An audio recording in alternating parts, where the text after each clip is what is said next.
Titan. The most majestic of Saturn's many moons. And the most promising for life, too. It's got a beautiful view and liquid lakes on its surface. The only problem is those lakes aren't filled with water. They're filled with liquid methane.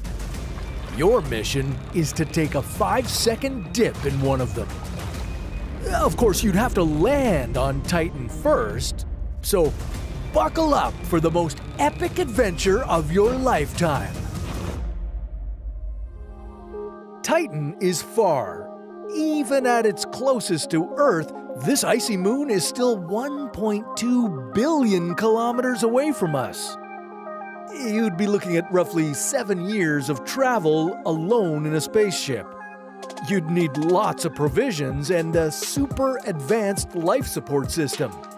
You know, it would be good if you made it to Titan and didn't freeze or suffocate somewhere in the middle of the solar system.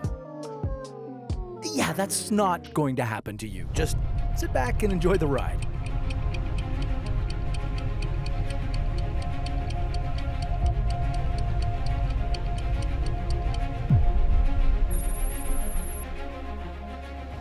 Seeing Saturn up close is amazing.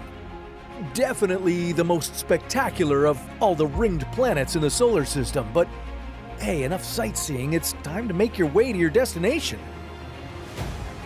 Titan is unique in many ways. For one, it's larger than our moon. It's even bigger than Mercury, the smallest planet in our cosmic neighborhood. It's the only moon that has a thick atmosphere. It's also the only one that's covered in liquid lakes, rivers, and seas. And sometimes it rains here too.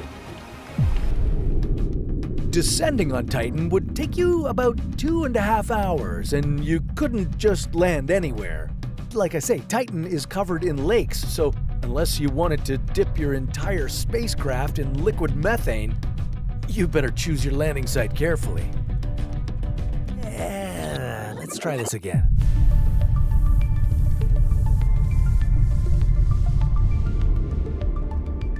Okay, now that you've properly landed on Titan, let's go explore this icy world.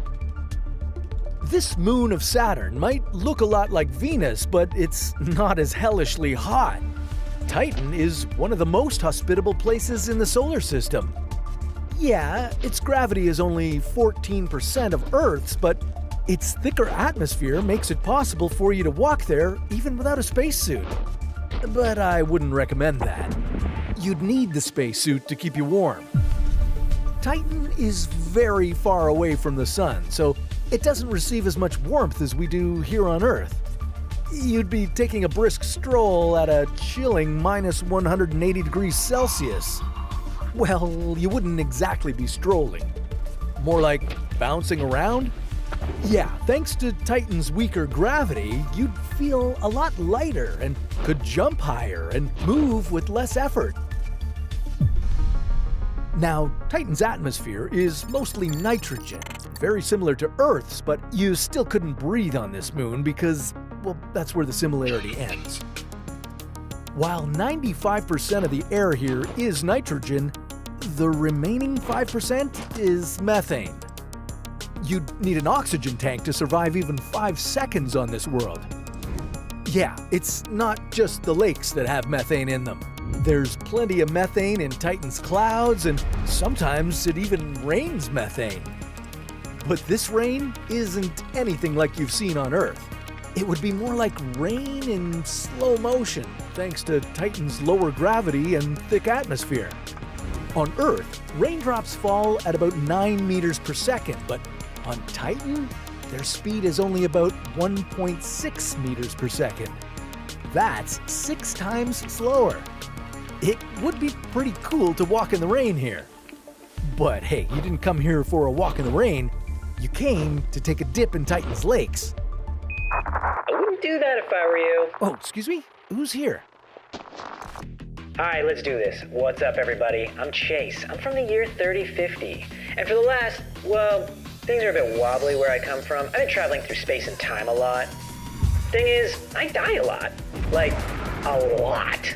It's kind of like my special power. It all started when I touched this shiny alien cube. Now I can jump between worlds, dimensions, time, and when I die, I always come back. I'm still trying to figure that one out. I think it has something to do with Einstein? I don't know. It's pretty cool. I jumped on the rings of distant planets, been the guest of honor at an alien feast, and not in a good way. And there was that one time I accidentally started an interstellar war. Cute. But now I'm here on Titan to stop you from doing, whatever it is you're doing. Because you only live once, unless you're me. So, your mission is to take a swim in one of these methane pools? Let me break it down for you. First off, this ain't no spa day. It's like diving into a freezer. Titan's got this super chilly vat going on, you know what I mean? At these temperatures, water's harder than concrete. But methane and ethane, they're like, yeah, it's cold, bruv, but like, we can still chill in liquid form. And so they gather up in these cool little pools. Okay, I knew that too. Sorry, no interrupting. I'm still just getting to the good part. Now, let's say you're wearing that fancy spacesuit. Good news, you won't freeze instantly into an astronaut popsicle. Bad news, that suit's gonna float. If, for some wild reason, you decided to take the plunge without the suit, well, that's it, my friend. Lights out! You see, the intense cold would freeze you down to your bone. You couldn't move a muscle. And then, the lack of oxygen would get jump. But 5 seconds with the spacesuit on, we'll definitely survive. Probably. Let's test it. Okay.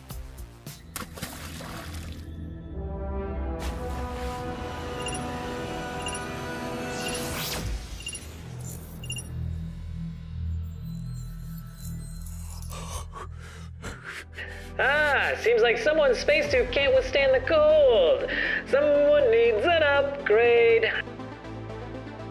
It's so refreshing out here. I think I'll just stay another 5 seconds just to really enjoy it.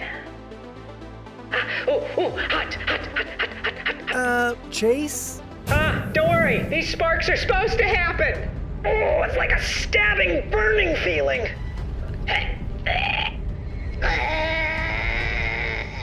It appears that the cold temperature cracked his suit and methane reacted with the oxygen tank inside it. He should have read about this in the mission brief. Well, just leave him here, I guess?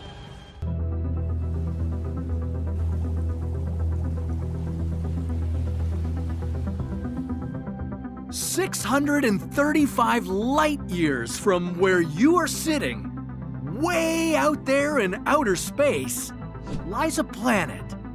The first planet to be discovered within the habitable zone of a sun-like star.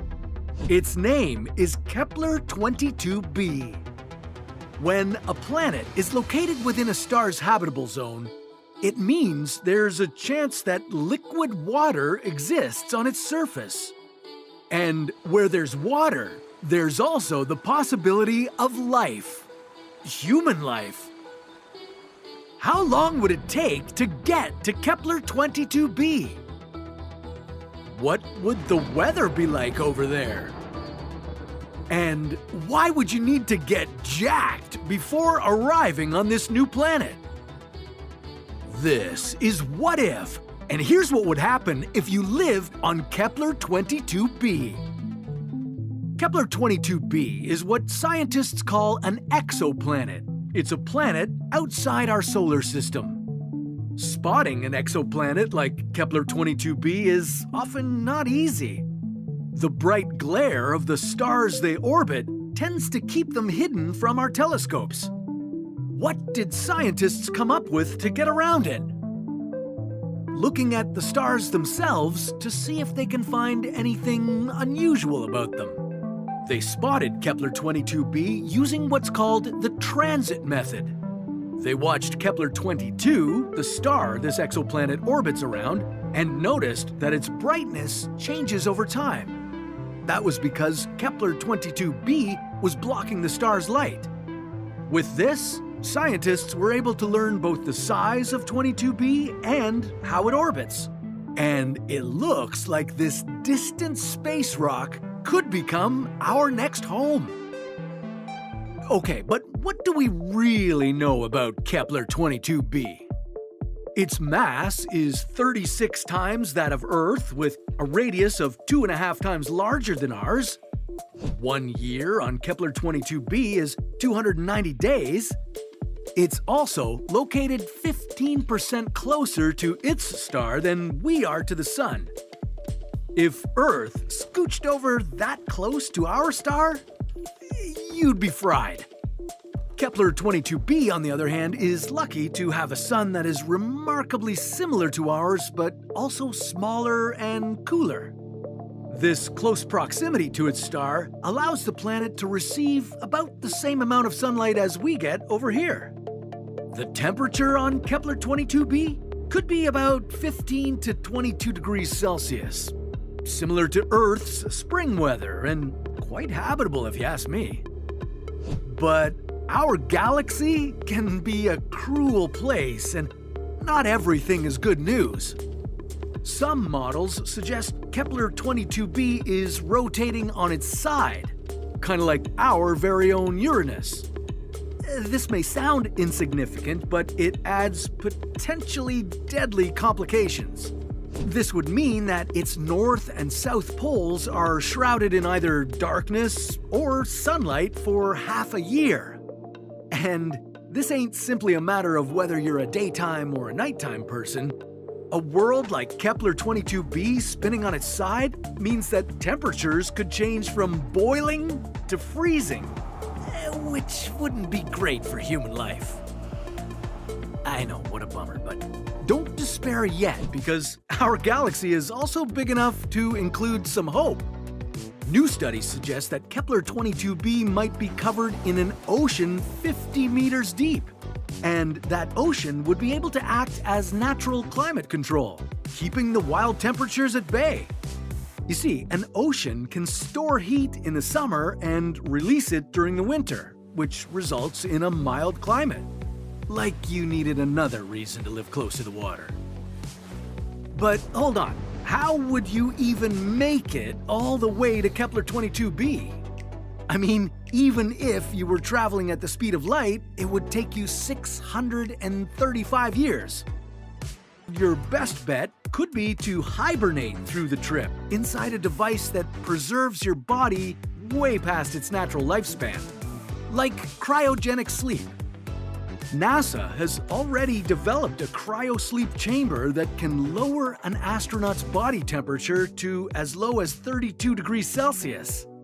This would trigger natural hibernation, during which catheters would provide your body with nutrients and remove any waste. But even in cryosleep, it would be quite the long, risky trip. This leads us to the most dangerous part about this journey.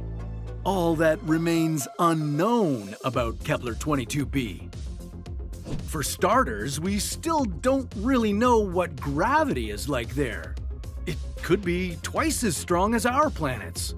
If that was the case, a 10-kilogram sack of potatoes would now weigh 20 kilograms. And your body would also factor into the mix. Is your current weight 75 kilograms?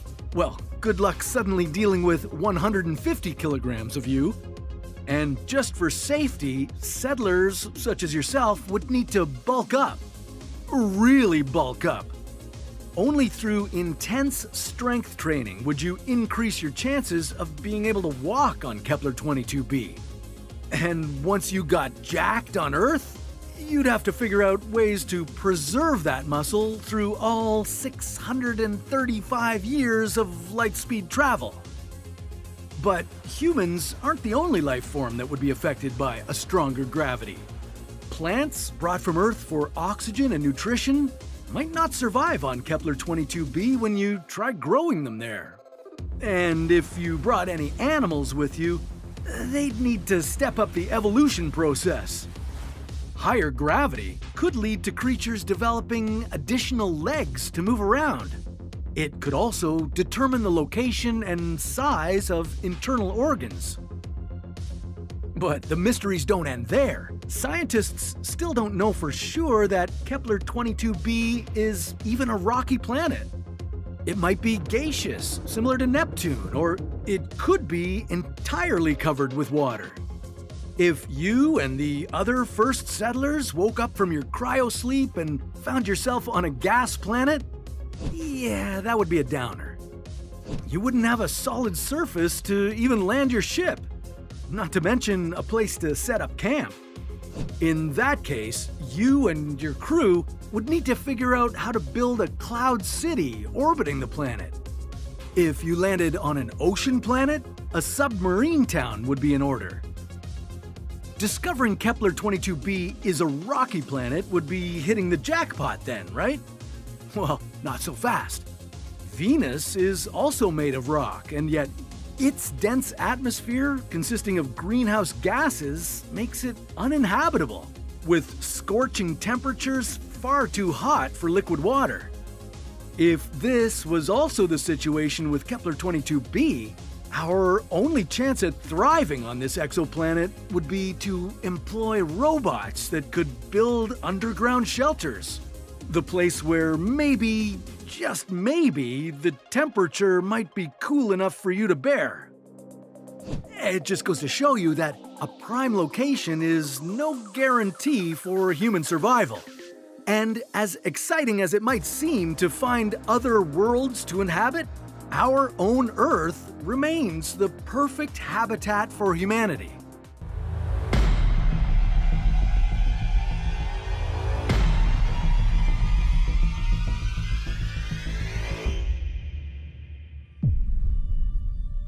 Europa, the icy moon of Jupiter. A frigid world that would turn you into an astronaut popsicle. And an atmosphere that would take your breath away.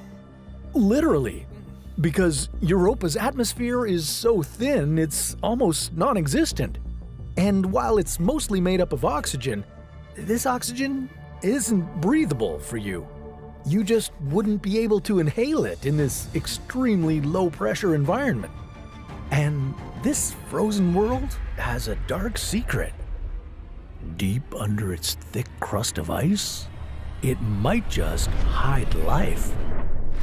That's why we're sending a member of our team on a mission to explore Europa and find out if anything can survive in this unforgiving environment.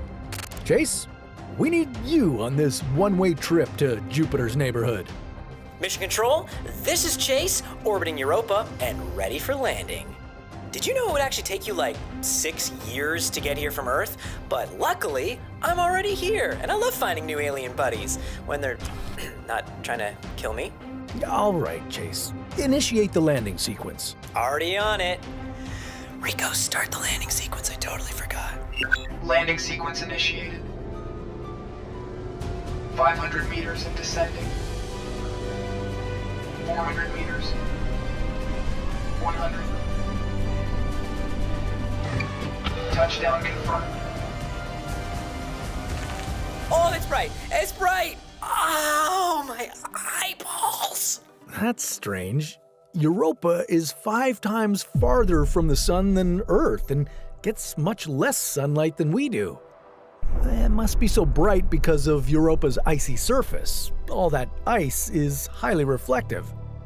That, plus an almost absent atmosphere, could make the light feel very harsh. So just use the protective tinted visor and your eyes will be fine. Chase, what's your status? Yeah, I'd say Europa's pretty similar to Earth. If Earth had no atmosphere, was covered in ice, and had absolutely no interesting oceans to see. So in short, it sucks, what if guy. I'm freezing out here. Yeah, you'd need an advanced thermal insulation layer in your suit to keep you warm. The surface temperature on Europa is about minus 145 degrees Celsius, and it can get as cold as minus 220 degrees Celsius. It's also bathed in radiation. That's because Europa orbits so close to Jupiter, and Jupiter has a massive magnetic field that traps a lot of high-energy particles inside it. Your spacesuit would need to be able to withstand that, too. Great. Europa is one of the 4 largest moons of Jupiter. It's still slightly smaller than our moon, but it's a lot more exciting. Mainly because it has the potential to host life. Looks pretty lifeless, if you ask me. Well, it is, on the surface. Look, life needs 3 ingredients to exist on any world. The first one is liquid water. Well, Europa has plenty of that. NASA's Galileo spacecraft, which spent 8 years orbiting Jupiter, gathered some data on Europa too. And that data led scientists to believe that this moon has twice as much water as all of Earth's oceans. Well, I regret to report that your scientist data is wrong. I don't see no water, only ice. This mission is a waste of my precious time. No, it isn't. You don't see them because these enormous oceans aren't on the surface. They're deep below Europa's thick, icy crust. That brings us to another ingredient for life: energy. On Earth, life mostly gets energy from the sun, but that's not the case on Europa. First of all, because Europa is so far away from the sun, and secondly, because if there is life on Europa, it's likely we'd find it under the ice, where there's no sunlight at all. Europa gets its energy from the effects of tidal heating, and it has Jupiter to thank for that. Yeah, the enormous gravity of the solar system's biggest planet is constantly pulling on Europa, bulging and cracking its ice. This causes friction, and the friction heats this moon from the inside. That's why Europa's subsurface ocean doesn't freeze over like the rest of this frigid world. Europa might also have hydrothermal vents on its ocean floor, just like Earth does. These vents spew out heat, energy, and chemicals, potentially creating a habitable environment around them. The last ingredient for life is chemical elements. Most living things are made up of stuff like carbon, hydrogen, nitrogen, oxygen, phosphorus, and sulfur. And based on the data we collected about Europa, this moon's got all that. But of course, no one has ever been on Europa to confirm this. Until now. And what's that? Yeah, those are Europa's famous cryovolcanoes. These volcanoes don't erupt with lava, but with water and ice. Ice volcanoes? That's sick! Oh my god. Okay. So, how do you suggest I find life here? This ice looks thick. Yeah, you'd have to drill through it. And you'd need special equipment, like a high-performance drill designed for extreme cold, electrically powered by a portable nuclear generator, lightweight with a heating mechanism and a sample retrieval system. Right, great. So just like the everyday stuff that you would just happen to carry around with you on your spaceship. No, I'm serious. I happen to have that on my spaceship. I have the best drill in the universe. I'm so excited to meet who's down here. Well, hold on. The chances of seeing any kind of life with your own eyes are slim. Because that life, if it exists, is likely microscopic.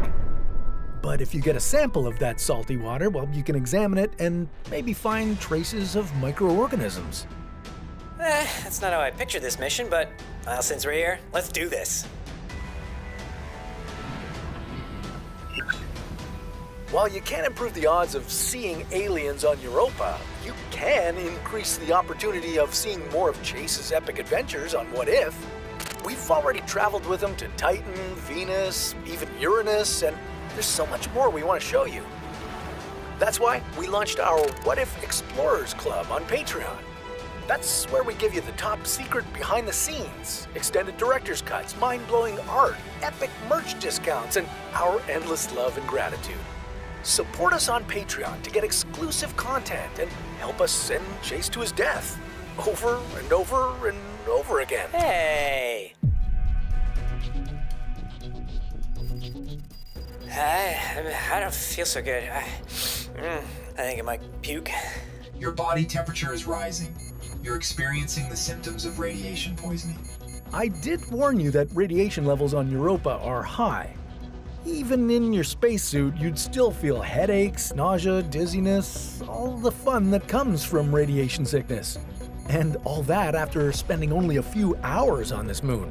If you don't return to your shielded spacecraft immediately, this exposure will kill you. Huh? Oh, no. I'm fine now. I'm good, Rico. I just need to lie down for 5 minutes. That's a bad idea. You need to return the samples to the spaceship. Right. The samples. I have to get the samples. This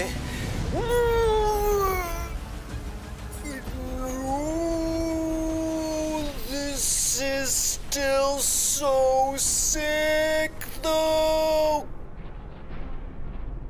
The impact force from the cryovolcano has damaged your spacesuit. You're losing oxygen. I should have subscribed to the top tier of What If's Patreon. In the extreme conditions of Europa, without the full protection of a suit, you'd only have a few minutes to get to safety. In just 1 minute, severe frostbite would damage your exposed skin. After 2 minutes, you'd start shivering. Cue hypothermia. Another 10 minutes later, and you'd lose consciousness and freeze to death.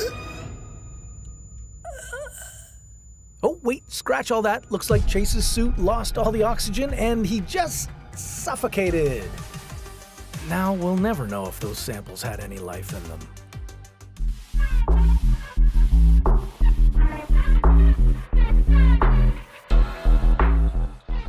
Could there be an even better planet for us than Earth? Scientists are searching for a super-habitable world that wouldn't just rival Earth, but be a place where life could thrive even more easily. And they're looking at exoplanets. How would we discover Earth 2.0? What would make an exoplanet habitable? And how long would it take to get there? This is What If, and here's what would happen if we discovered Earth 2.0. You wouldn't be able to find an exoplanet by looking through a telescope. All you'd see is the bright glare of the stars they orbit. NASA built the Kepler telescope to discover exoplanets. And before it ran out of fuel, the Kepler telescope surveyed our region of the Milky Way galaxy. Its technology uses the transit method to find planets hundreds of light years away. How? It measured the fluctuation of light coming from distant stars. When a planet transits or passes in front of a star, the star isn't as bright, so the Kepler telescope uses that to detect exoplanets.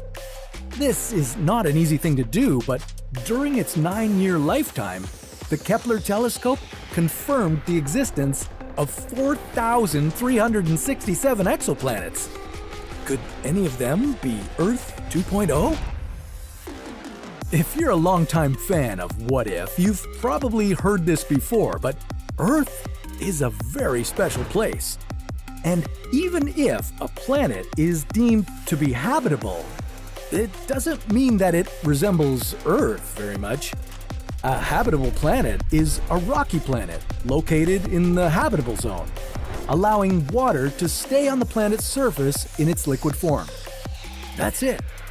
Venus and Mars are habitable planets, but they are definitely not like Earth. So let's talk about 3 major conditions that we'd look for when searching for an even better version of Earth.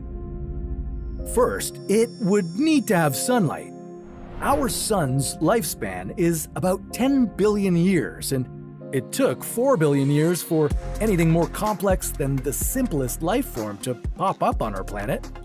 But K-type dwarf stars have lifespans of about 70 billion years, so if we found an exoplanet orbiting a K-type star, there would be more time for life to evolve and live on it. The second major condition is temperature. A planet that's too hot or too cold wouldn't be able to host the life forms we'd need to survive. But if we find a planet that's a mere 5 degrees warmer than Earth, and it has more water, we could be looking at Earth 2.0, covered in a lush, biodiverse rainforest. The third major condition we'd be looking for is size. Gravity retains a planet's atmosphere, and there's a direct relationship between gravity and a planet's size. So, if we find a planet that's only 1.5 times larger than Earth, it would be able to hold on to its interior heat and maintain its atmosphere for a longer time. But bigger isn't always better. While Earth-sized exoplanets are usually rocky, about 50% of the exoplanets larger than Earth are gas giants. And if an exoplanet is too small, it would likely be barren, like Mars. So, are there any exoplanets out there that meet these requirements? Okay, I found a planet that could be superhabitable. Kepler 1649c could be a contender to become Earth 2.0. It's 300 light-years away and orbits a red dwarf star. It gets sunlight, but only 75% as much as Earth, so it might be a bit cooler there. And there wouldn't be any seasons on Kepler 1649c. A full orbit only takes 19.5 Earth days, so we'd need to get used to that. Oh, and it could be tidally locked, which means one side of the planet constantly faces its sun, while the other side faces space. Also, living on a planet that orbits a red dwarf star could be risky. Sometimes red dwarf stars send out massive flares, dousing an orbiting planet in UV light and creating huge temperature fluctuations. But if we decide that Kepler 1649c is worthy of becoming Earth 2.0, what would happen next? Well, using our current technology, it would take at least 2,000 years to reach this Earth 2.0. And since this planet is so far away, we only know about its size, the distance to its star, and the makeup of its atmosphere. So we could pack up humanity, take the multi-generational trip to Earth 2.0, and discover that it's more like a Neptune 2.0. Yeah, there's no way we could survive on a gas giant. We'd need much more information before we send humans to any possible Earth 2.0s. So, right now, NASA is developing a tiny probe to travel at 1/5 of the speed of light. It could greatly expand our knowledge of exoplanets. And we shouldn't limit ourselves to looking just at exoplanets. A moon receives direct solar energy from its star, and the planet it orbits reflects solar energy toward it. So maybe a moon could be more suitable for human life than an exoplanet. The most Earth-like planet in our solar system is Titan, Saturn's largest moon. So if we want to save thousands of years of traveling, maybe Titan could make a good second home for us. Thousands of light years from Earth, there could be another planet hospitable to life. Kepler 69c. And you're about to travel to this alien world to see that life with your own eyes. What would it be like to make this epic journey so far across the universe? What kind of planet would you be likely to find upon arrival? And if you did discover life, what would it look like? This is What If, and here's what would happen if there's life on Kepler 69c. Located 2,383 light-years from Earth in the Cygnus constellation is a potential super-Earth. At least that's what it's often referred to as. Kepler 69c is an exoplanet about 1.7 times larger than our planet. And it could also be around 3.5 times more massive. But there's a catch. We don't really know if this planet is located within the habitable zone of its star. If it's too close, Kepler 69c would be too hot for liquid water to exist on its surface. If it's too far from its sun, well, then it would be nothing more than a frigid world. What we do know is that Kepler 69c orbits its star about 40% closer than Earth orbits the sun. And that could mean that it isn't actually a super Earth. It could be a super Venus. So, if you traveled all the way here, would you find life? Or a thick, scorching atmosphere boiling every drop of water on the planet? Before you begin your journey to Kepler 69c, there'd be one very important thing to keep in mind. It's far away. Almost 600 times further away than Proxima Centauri, our closest neighboring star. Even if you could travel, say, 1% of the speed of light, you wouldn't get there anytime soon. At this speed, you could whip around Earth in just over 13 seconds, but to get to Kepler 69c, well, that would take you about 238,000 years. To even make this trip possible, you'd need a super advanced hibernation pod. You know, you don't want to grow too old and die before you could even get to your destination. Am I right? Well, hibernation technology that could help you sleep for over 200,000 years doesn't exist yet, but hey, this is what if. Anything's possible. By the time your ship makes its arrival, any life that may exist on Kepler 69c today could evolve or advance into something entirely different. Think about it this way. 300,000 years ago, humans were just beginning to create stone tools and spears. And look at you now, making a trip across the galaxy. Looking back at the planet you left behind, who knows what changes would happen to our human civilization during your trip? No matter what, it's way too late to turn around now. Based on the planet's distance from its star, we know that Kepler 69c receives a similar amount of sunlight as Venus. And despite being more massive than Earth, it has a relatively low density. All this means is that instead of metals, this rocky planet is made of silicate and carbonate minerals. That could make things a little complicated. You see, with all these minerals in the crust, Kepler 69c could have a really thick atmosphere.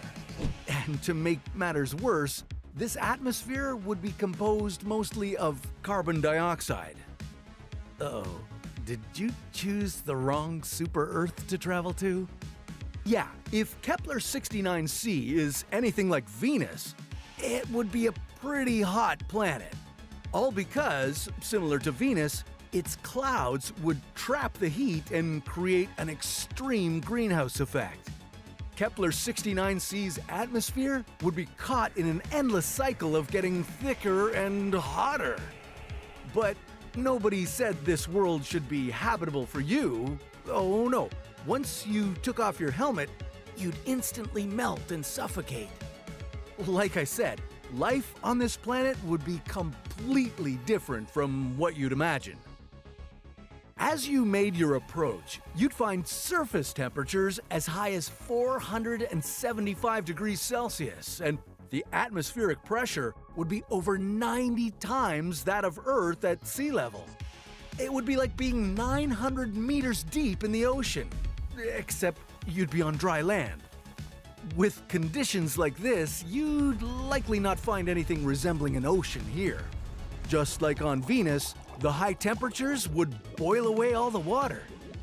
Whatever life you could potentially encounter on this planet, it would need to be able to survive in these brutal conditions. Or it would have to exist somewhere else besides the surface. One place you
And you may have traveled a very, very long way to find the smallest and stinkiest of life forms. Now, on the upside, you've just discovered extraterrestrial life.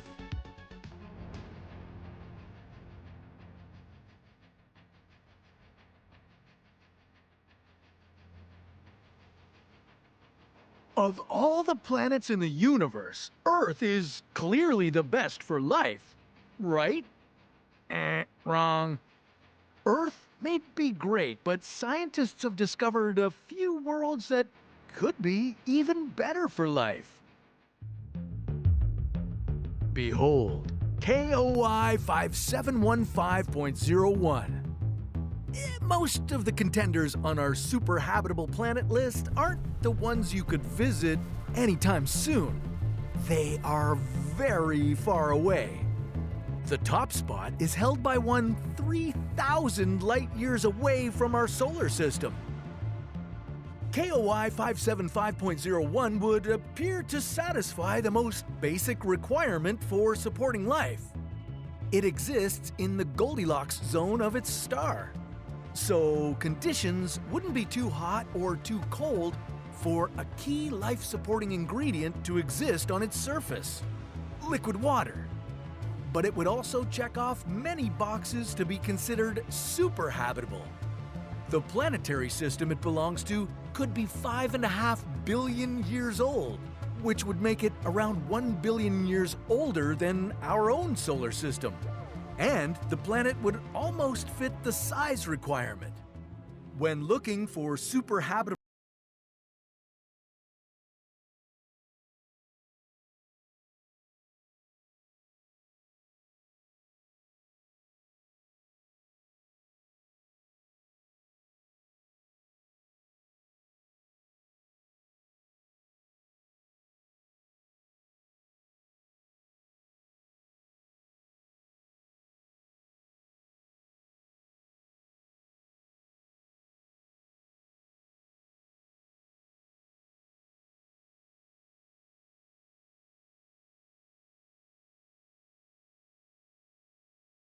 is actually colder than Earth.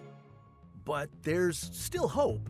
With the right atmospheric composition, a strong greenhouse effect could raise temperatures to the desired level. And as far as superhabitable worlds go, well, we're just getting started. Approximately 2,700 light-years away is Kepler 69c. This super-Earth could be around 7 billion years old. This puts it perfectly in the estimated 5 to 8 billion year old age range for superhabitable planets. This range is based on the 3.5 billion years it took for complex life to appear on Earth. So the best chance for finding life could be on a planet a little older than us. Only this exoplanet could be a little too big to be superhabitable. It has a mass almost 4 times that of Earth. A rocky planet this big could have a single colossal continent that would have huge deserts in its center. But the coastline, washed by Kepler's ocean, could be your perfect spot to move to. Our next super-Earth shares a similar name, Kepler 1126b. Except it would be located ever so slightly closer to home. Yeah, this planet is about 2,073 light-years away, and it belongs to a system that is 7.5 billion years old. It also orbits a yellow dwarf star, much like our own. Only Kepler 1126b is 2.5 times closer to its star than Earth is to the Sun. But that's no big deal because the star Kepler 1126b orbits is cooler than ours, so the habitable zone would exist in a range much closer in proximity to it. If you aren't feeling this nearness to a scorching hot star, there's another super-Earth on our list. And it's at a reasonable distance from home. Speculos 2c is located only 106 light-years away. Not that its proximity gives it any kind of advantage. It would still take you well over 200,000 years to travel to this super-Earth.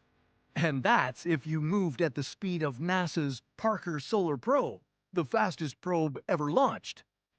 Speculos 2c does look promising, though. It's about 40% larger than Earth. There's also the potential for it being a rocky planet, just like ours. Now, despite the fact that it also exists in a habitable zone, its red dwarf star is still very small. It's only about 15% the size of our Sun. So this planet orbits around its star at a very close distance. And this close distance could mean that Speculos 2c is tidally locked to its star. This super-Earth takes 8.5 days to make one full rotation on its axis, as well as one orbit around its star. That would leave one side of the planet in constant daylight and the other in endless night.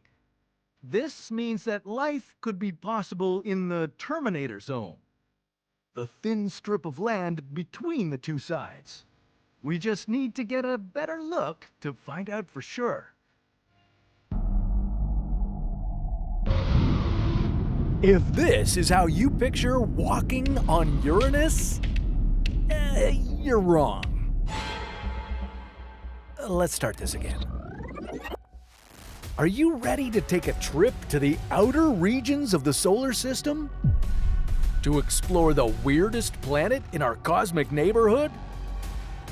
To venture down into a place that's never been studied up close by any spacecraft? Buckle up for an icy, violent, and stinky adventure because your mission is to spend 5 seconds on Uranus and come back. If you can.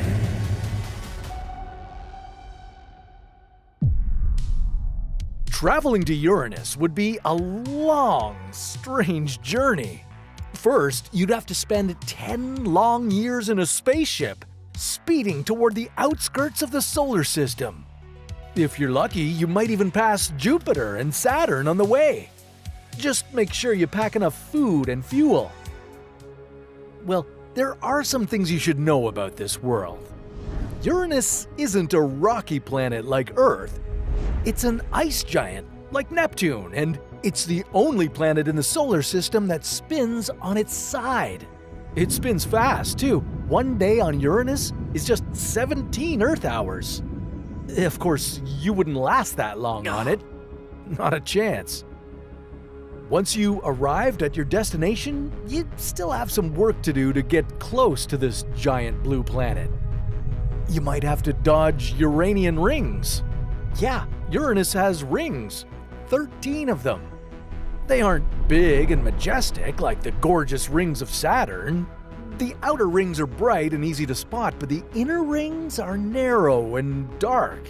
You'd have to navigate this part of the trip with the utmost care. As you made your way through the dusty rings of Uranus, you'd see its glorious blue atmosphere up close for the first time in human history.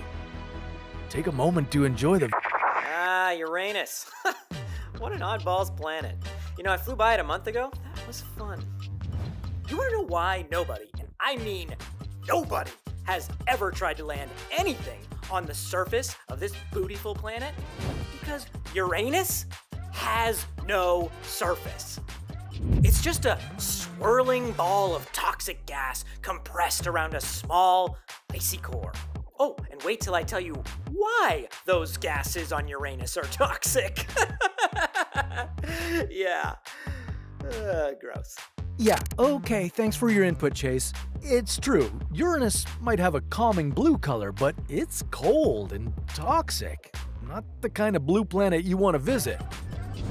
That's okay. I think you should sit this one out. Here I go! Woohoo!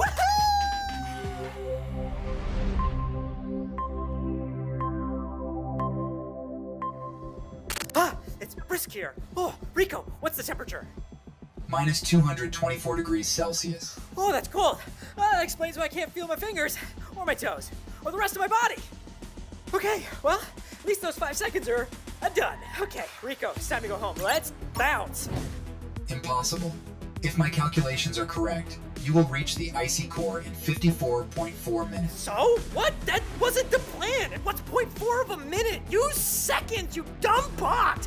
I suggest you take this opportunity to study the planet up close and report back. Well, I suggest you take this opportunity and stuff it up your charging port!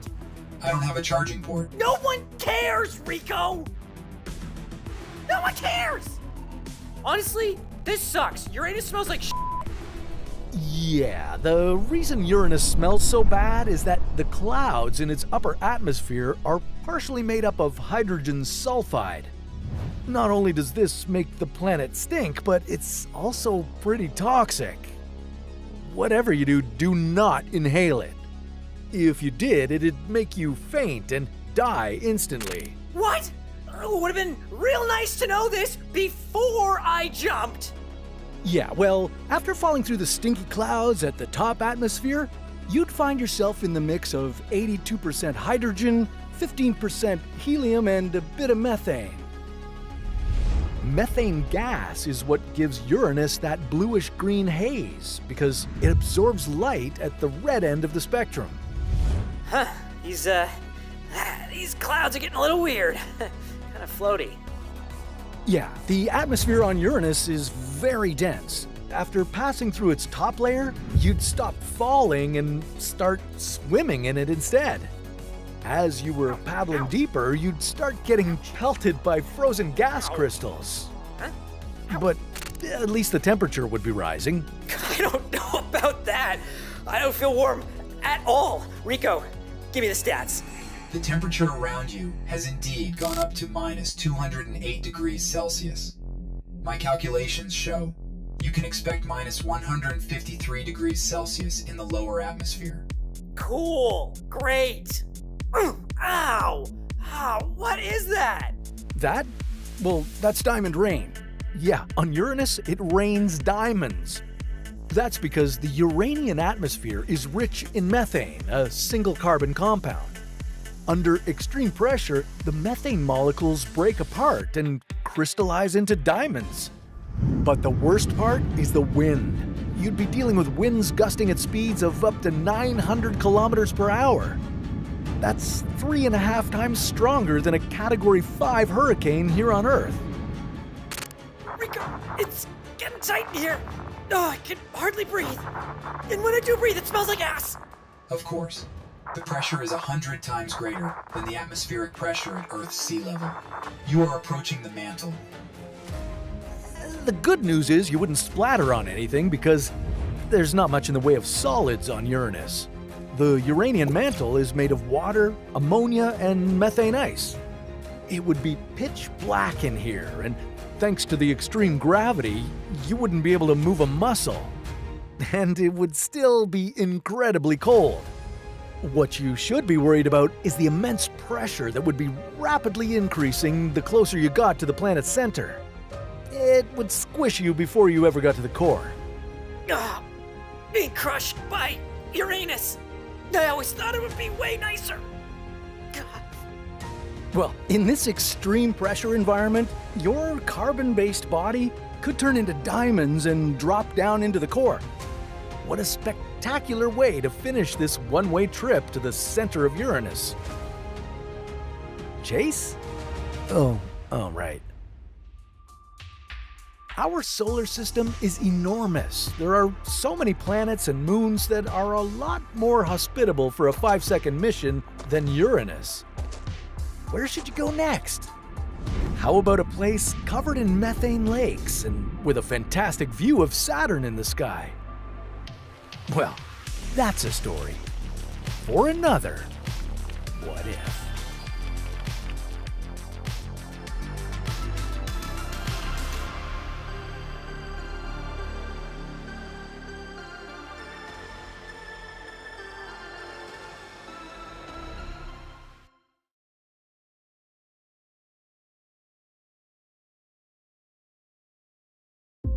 Titan.